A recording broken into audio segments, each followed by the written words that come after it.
Iri, Indonesia lolos duluan, Vietnam malah protes ke AFC. Skuad timnas U17 penuh kejutan. Kyrgyzstan dibuat nangis, apakah Indonesia bisa bikin Pakistan mewek? Yuk simak selengkapnya sebagai berikut.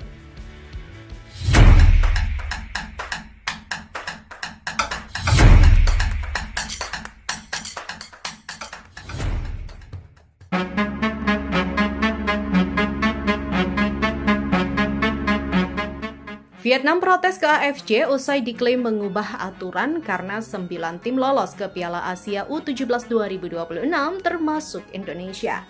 Vietnam mengklaim jika format kualifikasi Piala Asia U17 2026 telah diubah secara tiba-tiba oleh Federasi Sepak Bola Asia atau AFC. Dampak dari perubahan aturan itu, sebanyak 9 tim sudah memastikan lolos lebih dulu ke Piala Asia U17 2026. Di antaranya Qatar sebagai tuan rumah, kemudian 8 tim lain yang telah mencapai perempat final turnamen edisi 2025, termasuk Indonesia.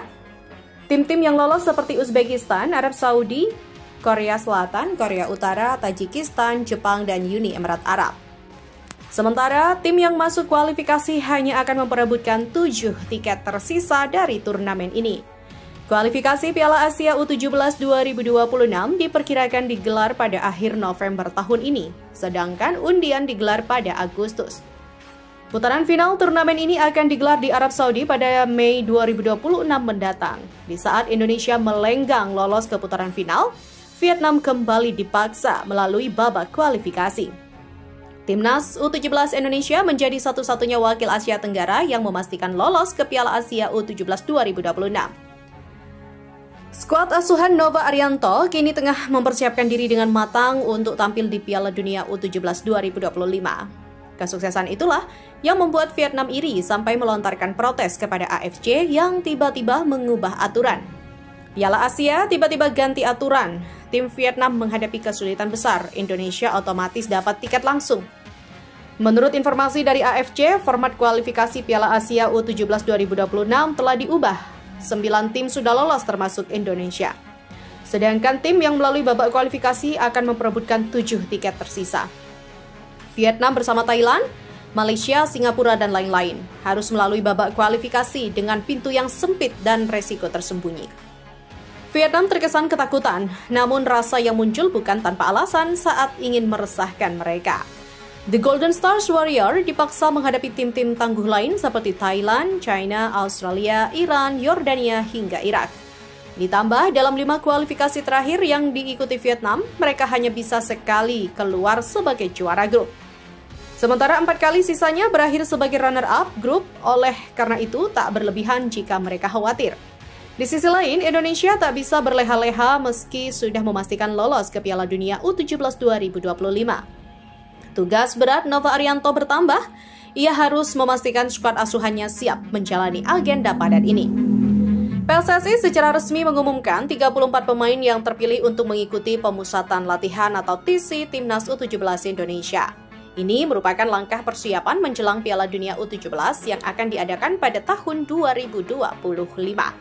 TC akan berlangsung di Bali, dimulai dari tanggal 7 Juli hingga 10 Agustus 2025. Piala Dunia U17 sendiri dijadwalkan berlangsung di Qatar dari 3 hingga 27 November 2025. Dalam daftar pemain yang dirilis, terdapat beberapa nama yang sudah dikenal publik karena mereka sebelumnya ikut membawa timnas U17 Indonesia melaju hingga perempat final Piala Asia U17 2025. Di antaranya adalah kiper Dava Gassemi, Alberto Henga, Putu Panji, dan Evandra Florasta.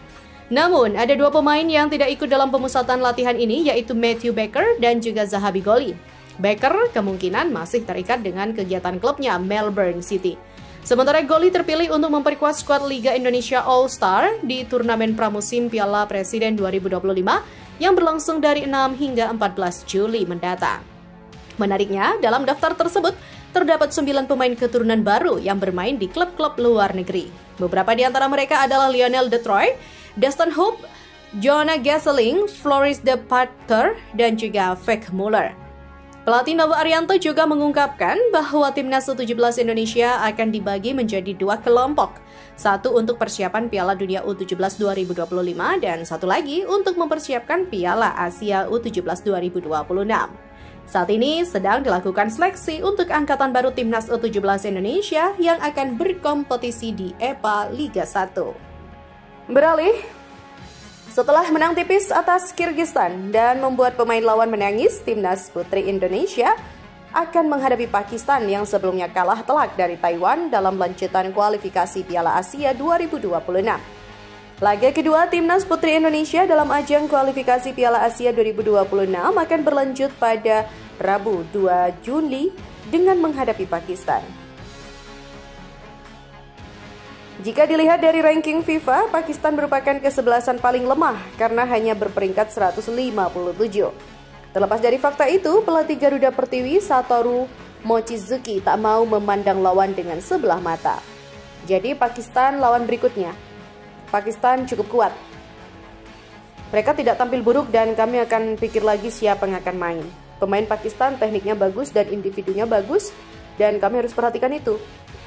Jadi kalau kita banyak pegang bola, harus siap serangan balik lawan, kata pelatih asal Jepang itu usai laga Indonesia versus Kirgistan. Mochizuki juga menyoroti kelemahan-kelemahan pemain pada pertandingan pembuka yang harus diperbaiki dalam laga selanjutnya. Memang hari ini kami lebih banyak pegang bola, tapi masih banyak salah umpan dan kontrol. Jadi kalau kita lawan Taiwan, pasti mereka bisa memanfaatkan kesalahan kecil itu dan kita harus tingkatkan lagi di passing dan kontrol supportnya. Kalau itu bisa ditingkatkan lagi, pasti kita bisa. Jadi harus fokus dan bisa lebih baik lagi untuk laga selanjutnya, tutur Mochizuki.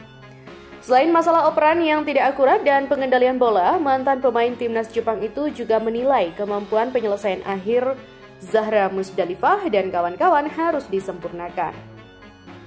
Dalam sepak bola memang penting mencetak gol, tapi yang penting menang dulu walau 1 gol. Memang kalau ingat di grup ini dihitung tidak hanya menang, tapi juga gol. Menang atau gol memang kurang, jadi pemain sudah punya inisiatif ambil syuting dari jarak jauh dan cari tahu bagaimana caranya lebih dekat ke gawang lawan, ucapnya. Kontribusi pemain-pemain naturalisasi di Timnas Putri Indonesia juga dinilai Mochizuki bisa memberi kontribusi positif apabila performa tiap individu meningkat.